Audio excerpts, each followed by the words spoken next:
তিন দিনের মুর্শিদাবাদ সফরে মুখ্যমন্ত্রী মমতা বন্দ্যোপাধ্যায় সোমবার তিনি কলকাতা থেকে রওনা দিয়েছেন। 11:30টায় গন্তব্য তার বহরমপুর। সেখানে রয়েছে সাংগঠনিক বৈঠক, তারপর সার্কিট হাউসে রাত্রিবাস। মঙ্গলবার মুখ্যমন্ত্রী যাবেন শামশেরগঞ্জে।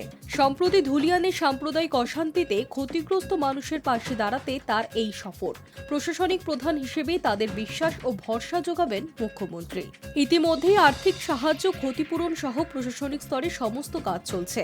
মঙ্গলবার মুখ্যমন্ত্রী প্রশাসনিক কর্তাদের সঙ্গে সেই সমস্ত বিষয়ে পর্যালোচনা করবেন। এরপর সুতির ছাপঘাটে ময়দানে একটি জনসভা রয়েছে তার। একাধিক পরিষেবা প্রদান হবে ওই সভা থেকে। এছাড়া প্রচুর প্রকল্পের উদ্বোধন ও শিলান্যাস হবে।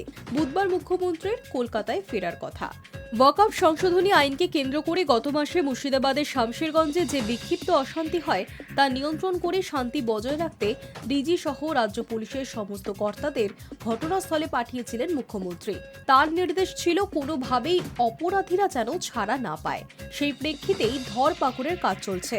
ব্যবস্থা নেওয়া হয়েছে কর্তব্যে গাফিলতিতে অভিযুক্ত পুলিশ কর্তাদের বিরুদ্ধেও। পাশাপাশি মুখ্যমন্ত্রী সফরের আগেই শামশেরগঞ্জ থানার ওসি এসআইকে সাসপেন্ড করা হয়েছে। বাড়তি নজর দেওয়া হয়েছে এলাকার সুরক্ষায়। মুখ্যমন্ত্রী কেন নিজের অশান্ত এলাকায় গিয়ে মানুষের পাশে দাঁড়াচ্ছেন না, সেই সময় এই প্রশ্নও তুলেছিল বিরোধীরা। তার জবাব মুখ্যমন্ত্রী দিয়েছিলেন, এখন শামশেরগঞ্জ যাওয়ার সময় নয়, পরিস্থিতি বুঝে সময় মতো তিনি অবশ্যই যাবেন জানিয়েছিলেন। উত্তপ্ত পরিস্থিতিতে রাজ্যপাল সেখানে যেতে চাইলে মুখ্যমন্ত্রী তাকেও না যাওয়ার অনুরোধ করেন, কিন্তু সেই অনুরোধ শোনেননি সিবি আনন্দ বোস। তিনি স্পর্শকাতর এলাকাগুলিতে গিয়েছিলেন। জনতা তাকে ঘিরে নিজেদের সমস্যার কথা বলার পাশাপাশি ক্ষোভও উগরে দিয়েছিলেন। পরে মুর্শিদাবাদ পরিস্থিতি নিয়ে দিল্লিতে রাজ্যপাল নেগেটিভ রিপোর্ট পাঠান।